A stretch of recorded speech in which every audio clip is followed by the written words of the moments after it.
Hello बच्चों। तो 3D के क्वेश्चंस को मैं आगे फर्दर सॉल्यूशन आपको दे रहा हूं। Just watch it. Question number 19 is also very important. 18 sorry, this is question number 18।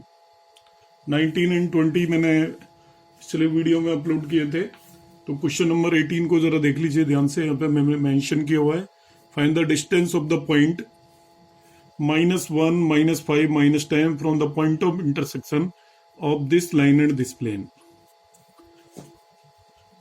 तो बच्चों, point of intersection of line plane कैसे निकालना है वो जरा आप ध्यान से समझ लीजिए। Solution. Point of intersection of line and plane कैसे कैलकुलेट करना है।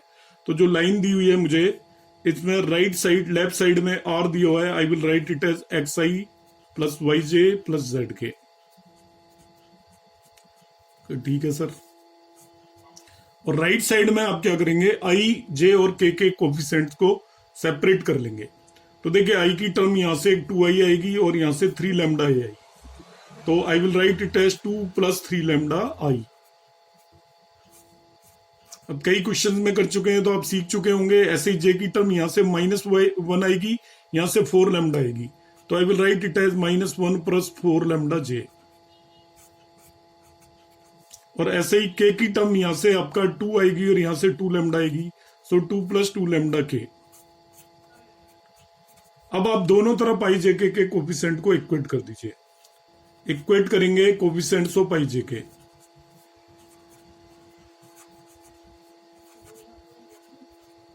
ठीक है सर।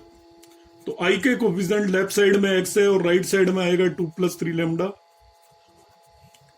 J का कोफिशिएंट लेफ्ट साइड में Y है, राइट साइड में आएगा -1 + 4 लैम्डा। और K का कोफिशिएंट लेफ्ट साइड में Z है और राइट साइड में आएगा 2 + 2 लैम्डा। बच्चों, इस चीज को बड़े ध्यान से समझ लीजिए। ये जो पॉइंट है, this point is general point on your straight line. This is the coordinate of all the points on that straight line. जिस स्ट्रेट लाइन की बात आप कर रहे हैं, उस स्ट्रेट लाइन पे सभी पॉइंट्स के कोऑर्डिनेट्स यही होंगे। आप कह सकते हैं सर सभी पॉइंट्स के कोऑर्डिनेट एक ही लिख दिया आपने। इसमें बच्चों क्या होगा, एज पर पोजीशन ऑफ पॉइंट ये लैम्डा बदल जाएगा। तो आपको किसी भी स्ट्रेट लाइन पे जनरल पॉइंट निकालना हो, so this is the method. यदि वेक्टर इक्वेशन दे रखी हो, this is these are coordinate of all the points on this one particular straight line। एक ही हमने निकाल दिया और ये सभी पॉइंट के कोऑर्डिनेट होंगे। तो पहला स्टेप आपको पता लगना चाहिए, how to find general point on a straight line. अब दूसरा स्टेप बताता हूं मैं आपको पॉइंट ऑफ इंटरसेक्शन निकालना था इस स्ट्रेट लाइन और इस प्लेन का। तो वेक्टर फॉर्म में भी रख सकते हैं, मगर मैं इस प्लेन को भी कार्टेशियन फॉर्म में लिख लेता हूं, प्लेन। तो कार्टेशियन फॉर्म के लिए क्या करना है आपको पता लग ही चुका है अभी तक। R को XI + YJ + ZK लिख देंगे और दोनों का डॉट प्रोडक्ट लिख देंगे। तो मैं लिख देता हूं, वैसे आप डायरेक्ट भी कर सकते हो, XI + YJ + ZK, क्योंकि अब वैल्यू निकालने के लिए मैं वेक्टर फॉर्म को अवॉइड करूंगा। आई विल राइट कार्टेशियन फॉर्म।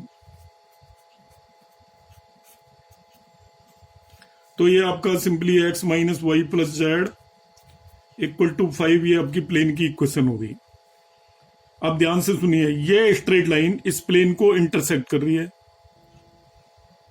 ये स्ट्रेट लाइन इस प्लेन को इंटरसेक्ट कर रही है। इस स्ट्रेट लाइन पे सभी पॉइंट्स के कोऑर्डिनेट्स आपको पता चल गए, सभी पॉइंट्स के कोऑर्डिनेट। जैसे ये देखिए, दिस इज ए प्लेन, यहां से स्ट्रेट लाइन इंटरसेक्ट कर रही है। अब मैं कह रहा हूं कि इस लाइन पे मुझे सभी पॉइंट्स के कोऑर्डिनेट पता है, वो ये है। तो इस पॉइंट के भी यही कोऑर्डिनेट होंगे।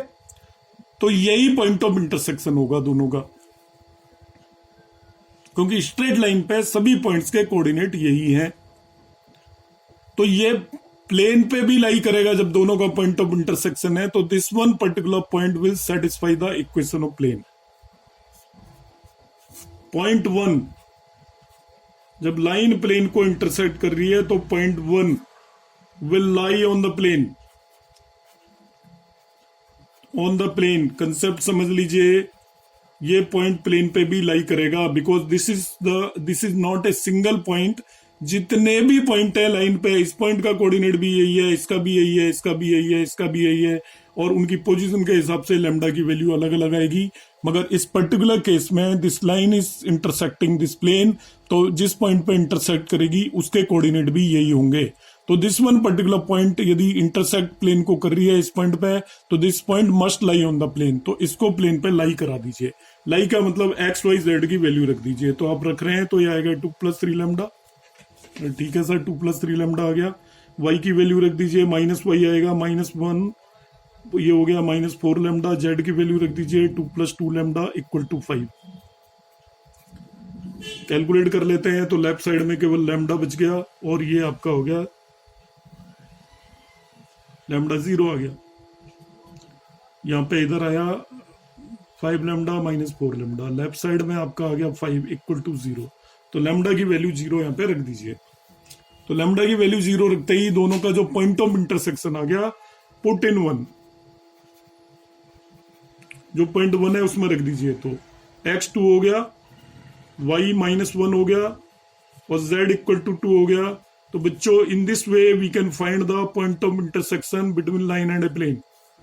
तो लाइन एंड प्लेन में पॉइंट ऑफ इंटरसेक्शन निकालने के लिए पहले लाइन पे जनरल पॉइंट निकालिए, और पॉइंट यदि वो लाइन प्लेन को इंटरसेक्ट कर रही है तो उस पॉइंट को प्लेन पे लाई करा दीजिए, दैट्स ऑल।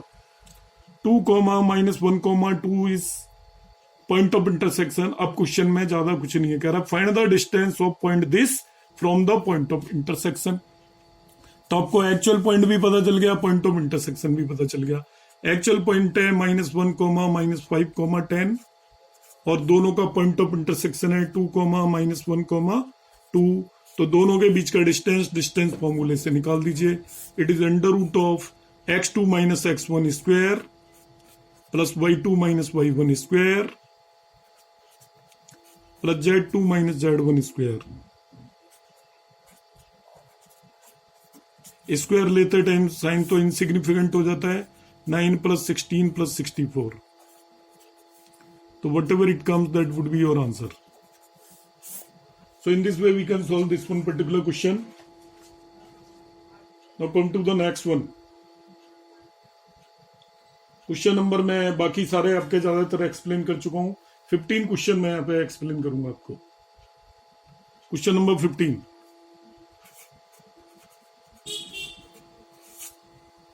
क्वेश्चन 15 में वो कह रहा है आपका, find the equation of plane through the intersection line of intersection of two planes.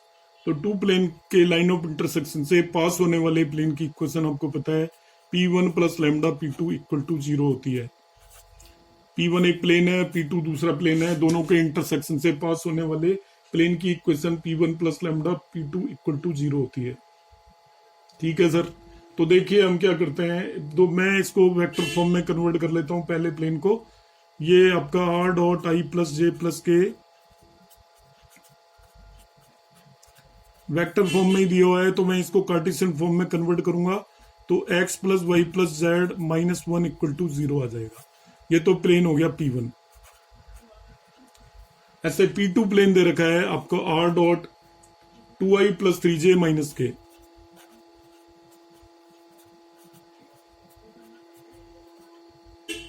+4 = 0। तो इसको भी मैं कार्टेशियन फॉर्म में बदल लेता हूं। बदलने के लिए r को xi + yj + z के लिखेंगे। अभी मैंने कराया ही है कैसे बदलते हैं, तो आपको ज्यादा कुछ नहीं करना होता। i की जगह x, j की जगह y और k की जगह z लिख देते हैं, आपकी कार्टेशियन फॉर्म हो जाती है। और भी डायरेक्ट करना है तो आपको। तो ये प्लेन P2 हो गया। इसके और इसके इंटरसेक्शन से जो आपका प्लेन होगा through their line of intersection, वो आएगा P1 + लैम्डा P2 = 0। तो P1 + lambda P2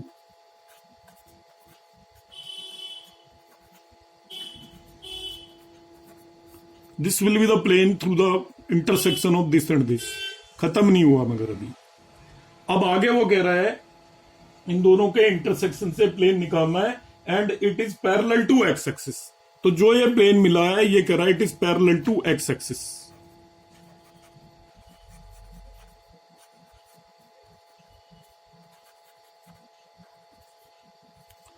this plane is parallel to X axis. तो आप इसमें क्या करेंगे, एक्स वाई जेड के कोफिशिएंट को अलग कर लीजिए।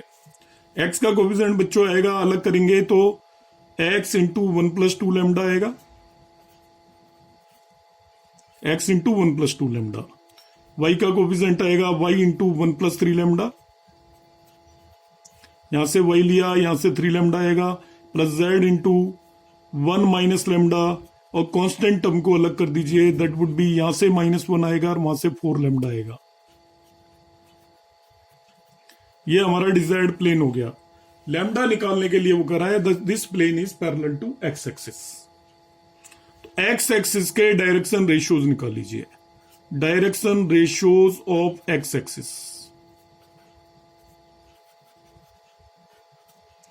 वो हो गए 1,0,0। ये भी मैं आपको प्रीवियस कई वीडियोस में एक्सप्लेन कर चुका हूं।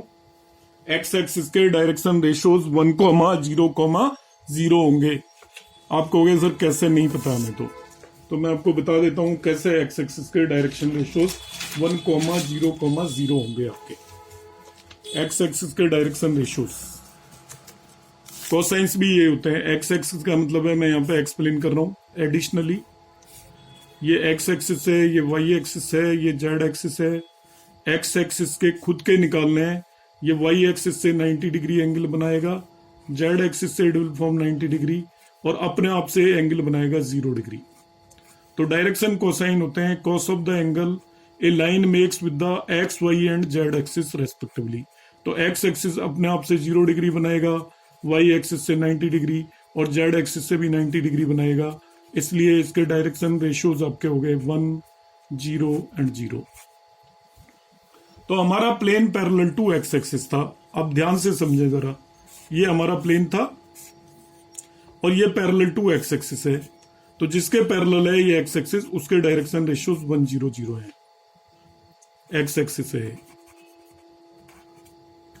प्लेन जो निकला था उसकी इक्वेशन में लिख देता हूं यहां पे, एक्स इंटू 1+2 लैम्डा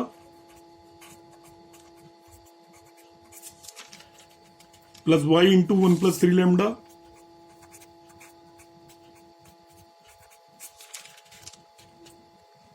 जेड बच गया आपका जेड इंटू 1 माइनस लैम्डा, और एक टर्म आपकी लास्ट में बच जाती है -1+4 लैम्डा इक्वल टू 0।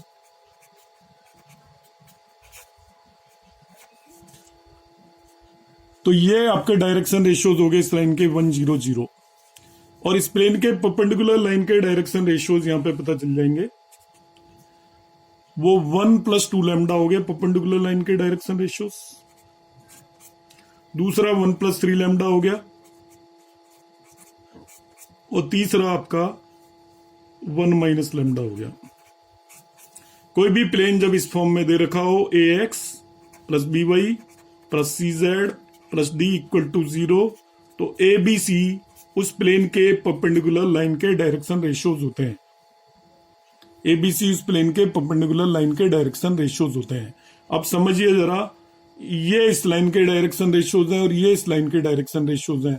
ये दोनों एक दूसरे के परपेंडिकुलर हैं। तो दो लाइन जब परपेंडिकुलर हो तो उनकी परपेंडिकुलरिटी की कंडीशन होती है a1 a2 plus b1 b2 plus c1 c2 equal to 0। जब दो लाइन परपेंडिकुलर हो तो उनकी परपेंडिकुलरिटी की कंडीशन होती है a1 a2 plus b1 b2 plus c1 c2 equal to 0। तो यहाँ पे मैंने एक्सप्लेन किया, plane parallel to X axis है, मतलब एक्स एक्सिस के डायरेक्शन रेशियोज 1, 0, 0 है। मगर जो प्लेन की इक्वेशन दे रखी होती है उसमें एक्स वाई जेड के जो कोफिशिएंट होते हैं वो प्लेन के परपेंडिकुलर लाइन के डायरेक्शन रेशियोज होते हैं। तो आपको इस वाली लाइन के डायरेक्शन रेशियोज पता है, इसके परपेंडिकुलर लाइन के डायरेक्शन रेशियोज पता है, उनकी वैल्यूज पुट कर दीजिए। इसे a1 b1 c1 रख दीजिए और इन्हें a2 b2 c2 रख दीजिए। ठीक है जी, तो a1 b1 c1 और a2 b2 c2 में रख रहा हूं, देखिए। So what will you have, बाकी तो ये इसके दोनों ही 0 हैं इसलिए और रखने की जरूरत नहीं पड़ेगी। उसमें a1 1 है और इसका a2 इक्वल टू 1+2 लैम्डा है। बाकी दोनों टर्म बच्चों b1 b2 भी 0 हो जाएगा, c1 c2 भी 0 हो जाएगा, and it is equal to 0। इसके बेस पे लैम्डा इक्वल टू हो गया -12। अब ये ठीक है सर, लेमडा माइनस हाफ हो गया। लेमडा की वैल्यू माइनस हाफ इस पर्टिकुलर प्लेन की इक्वेशन में पुट कर दीजिए, वो आपका आंसर होगा। जो मैं प्लेन निकालना था वो आ जाएगा। तो लेमडा की वैल्यू में माइनस हाफ इसमें रख रहा हूं, तो x into one minus one हो जाएगा माइनस हाफ रखने पे, plus y into one minus 3/2। Lambda की वैल्यू माइनस हाफ रख रहा हूं, plus z into one plus half हो जाएगा क्योंकि माइनस लेमडा है, minus one plus 4 lambda means 4 into minus half equal to 0। इसको सॉल्व करेंगे तो आएगा 0x minus Y upon 2 plus 3z upon 2, और इधर बच गया ये आपका -3 इक्वल टू 0। 2 एलसीएम ले सकते हो, सो -y plus 3z minus 6 equal to 0 will be the desired equation of the plane. This will be the desired equation of plane. Hide हो गया है, आप देख लीजिएगा, ये मैंने कैलकुलेट किया यहाँ पे, ये डिजायर्ड इक्वेशन ऑफ प्लेन हो जाएगी। In this way you can calculate the equation of plane. Question number मैं आपको 13 और बता देता हूं। तो 13 क्वेश्चन क्या है, find the equation of plane passing through this. This is the important question. Find the equation of plane passing through -1, 3, 2 and perpendicular to x plus 2y plus 3z equal to 5 and 3x plus 3y plus z equal to 0। Two planes के perpendicularity की condition note करिए पहले तो। Two planes will be perpendicular. Two planes a1x plus b1y plus c1z equal to d1 and a2x plus b2y plus c2z will be perpendicular if a1 a2 plus b1 b2 plus c1 c2 0 हो जाए।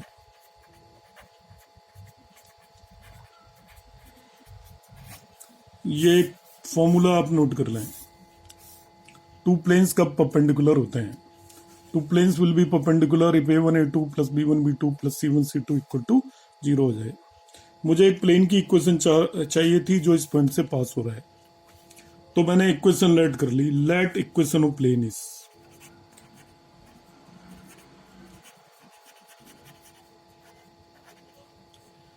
a into X plus 1 passing through -1, 3, 2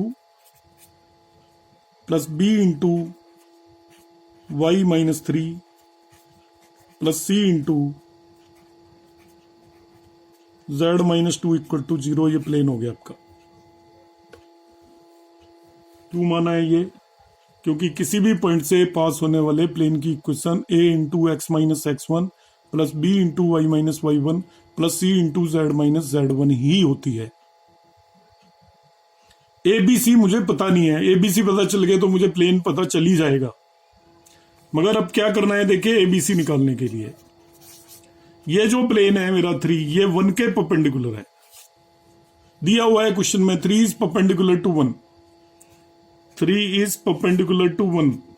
क्या करें, ये वाली condition लगा देंगे, a1 a2 plus b1 b2 plus c1 c2 equal to 0। ठीक है सर, इसका a है, इसका a1 1 है, इसका b1 2 है, इसका c1 3 है। तो बच्चों इक्वेशन 1 के परपेंडिकुलर है, तो मैंने लगाया a plus 2b plus 3c equal to 0। कहेंगे ठीक है सर, ये वाला प्लेन इसके भी परपेंडिकुलर है, तो सेम कंडीशन लगाइए फिर से। 3a 3b plus c equal to 0, क्योंकि इस प्लेन के डायरेक्शन रेशियोज हैं इसके परपेंडिकुलर के। एबीसी इसमें डायरेक्शन रेशियोज हैं 1 2 3, इसमें डायरेक्शन रेशियोज हैं 3 3 1। तो ये दो कंडीशंस आ गई। इन दोनों से मैं एबीसी की वैल्यू निकालूंगा और आपका इसमें पुट कर दूंगा, वो मेरा आंसर होगा। ये जहां पे छूट जाएगा वीडियो, 23 मिनट्स के बाद बंद हो जाता है, जहां पे आपका खत्म होता है आप खुद कर लेना। यहां से मैं एबीसी निकालना आपको सिखा रहा हूं। ऑल दो अभी मैंने सिखाया था क्रॉस मल्टीप्लिकेशन से, वो वैल्यू हम निकालेंगे और इसमें रख देंगे, वो आपका आंसर होगा। पूरा क्वेश्चन क्या एक्सप्लेन किया है मैंने, -132 से इन दोनों के परपेंडिकुलर प्लेन की इक्वेशन निकालनी थी। दो प्लेन परपेंडिकुलर होते हैं तो ये कंडीशन है। तो मैंने मान लिया लेट इट इज प्लेन, कोई भी लेट कर लिया है, ऑलवेज 1 पॉइंट से पास होने वाला यही प्लेन होता है। अब मैं एबीसी निकालना सिखा रहा हूं आपको। 3 3 1 एंड ए, ये हो गया आपका a + 2b + 3c = 0,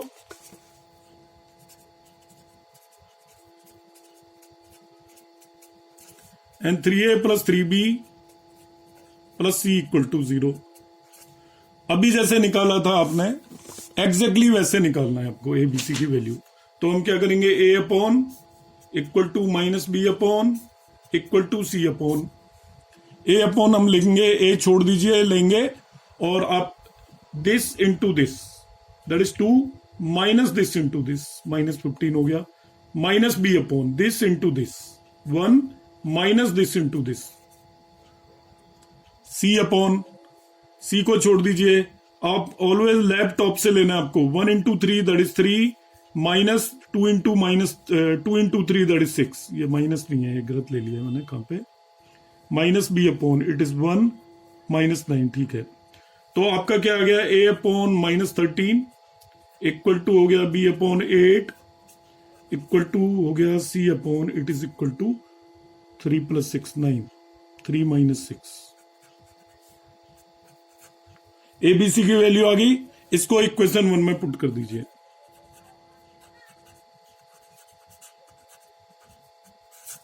वो आपका डिजायर्ड प्लेन हो जाएगा। इक्वेशन 1 में लिख देता हूं, जो था आपका वो प्लेन था a × x + 1 b × y - 3 + c × z - 2।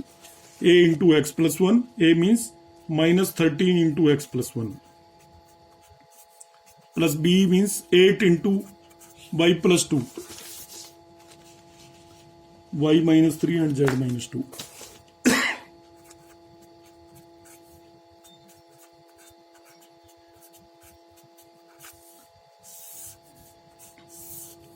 जो भी आएगा ये डिजायर्ड इक्वेशन ऑफ प्लेन है। तो in this way we can calculate equation of a plane passing through a point and perpendicular to two planes. तो होपफुली आपकी ये प्रॉब्लम सॉर्ट आउट हो जाएंगी। So in this way I complete 3D solutions of all the questions. Thank you.